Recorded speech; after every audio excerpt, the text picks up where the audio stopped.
Periodically Productions presents Fairy Tales for Unwanted Children. Town Crier by Scott Thrower.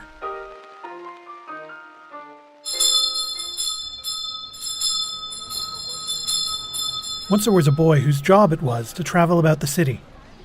He'd walk his route in a red and gold coat, ringing his bell and calling out the news of the day at crossroads and in parks. He was regular as the sun and more dependable than the weather. For one old man, the crier's bell was his sign to close his shop for the day. As he lowered his blinds and locked his door, he'd listen to the boy list the news, the marriages, the deaths, the briefs of the castle, and the advertisements for local stores. By the time the boy was finished, the old man would be as well, and he'd totter off home for a bit of soup and a cold, lumpy sleep before starting his day again in the morning.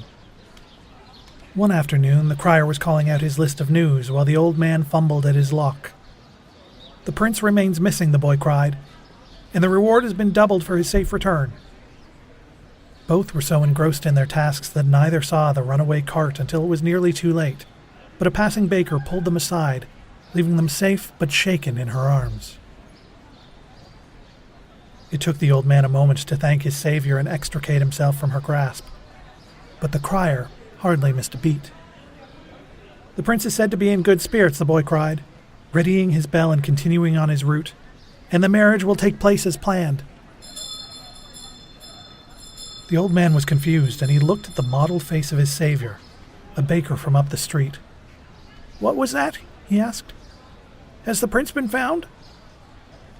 "Of course not," she replied, brushing flour from his jacket and dirt from her skirt, "though we keep him in our prayers."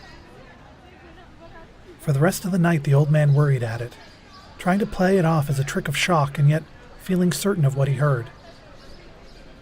His thoughts kept him up for so long that he was late the next day, and as he rushed to his shop, he was stopped in the street as people were gathering and laughing, hugging and cheering. Finally he called out to some children to see what the fuss was about, and a plain girl turned to him and said, "Our prayers have been answered, and the prince was found." The old man lost track of the rest of his walk, coming back to himself as his key turned into the lock of the shop, and he sat distractedly at his counter all day as customers buzzed about him in a cloud. By the end of the day, he was standing on the stoop with his blinds already down and the door locked early, as he listened for the approaching bell of the crier. When the boy finally stood on the corner calling out his news, the old man was by his side listening anxiously. The third bit of news was a familiar one. "The prince was found by a shepherd near the dark forest, disheveled from his ordeal.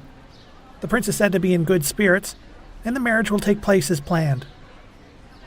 He then continued with trivialities, news of births and cases at court, talk of the price of steel and ships expected at dock. The old man tried to be patient with his questions, but patience had never been his strength, and eventually he had to interrupt. "But last night," he cried to the crier, "how did you know the prince was safe?" The boy was caught off guard, but he soldiered on with his news. "The fire destroyed 3 warehouses, but is mostly contained. There have been no major injuries." "There was no fire," the old man said, but the boy ignored him and scurried away to continue his route through the city. The next morning, the old man woke to the smell of smoke, and immediately he knew what had occurred. He rushed to dress and went out into the streets where people were gathered in somber groups, sharing their stories of horror and heroism as the soot continued to settle. That day the old man did not open his shop. Instead, he followed the crier throughout the city as the boy called out the same news, stop after stop, ringing his bell as he went. The man's knees complained, and a few times he fell behind, but the sound of the bell rang free and clear, and he'd always catch up in the end. But the boy made no strange pronouncements. Each stop was the same as the last, with the same lists of names and details about the fire, the same royal wedding details, and the same cases at court. The old man was tired. He'd spent the whole of the previous night in wide-awake dreams, seeing the future lay fortunes at his feet.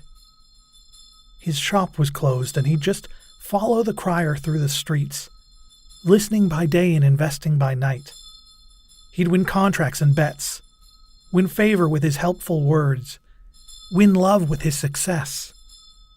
His cold bed would be warmed and his aching knees would be soothed by a carriage so luxurious that he could not feel the coarseness of the cobbles beneath its wheels. As the sun had risen, he met the coming day with something he'd never felt before. Hope.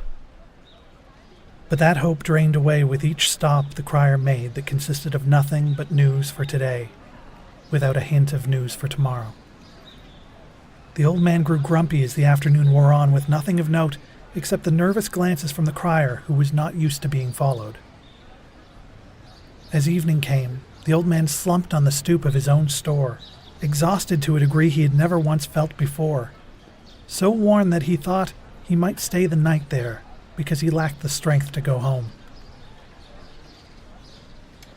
As the boy finished off his list and prepared to move on, he was distracted by the old man who'd acted so strangely today. Until 2 days prior, the boy had never even noticed the man at all. He'd simply been one face out of thousands that the boy saw each day. Something was strange, though, and the boy didn't know what.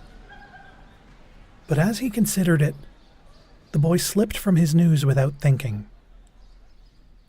He lost track of all the stories that had ever crossed his lips and fell upon one that hadn't. A story from tomorrow, as he'd done on the 2 previous days.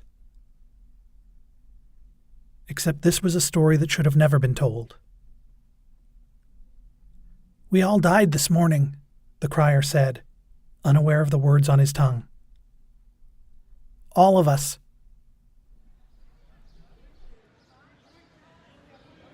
The old man's head had been resting against the railing of his stoop, and it jerked towards the boy so suddenly and with such ferocity that the boy turned and ran, trailing the clanging of his bell as he went. And the old man sat bonelessly, staring after the boy weaving through the crowd, breathing heavily with his mouth agape, weighed down by muscles too old and worn to move. The crowd bustled to their dinners and their beds, chatting about their days and thinking about their evenings, strolling and bustling and finding their ways, whether alone or with someone. The old man watched the boy go and thought of tomorrow.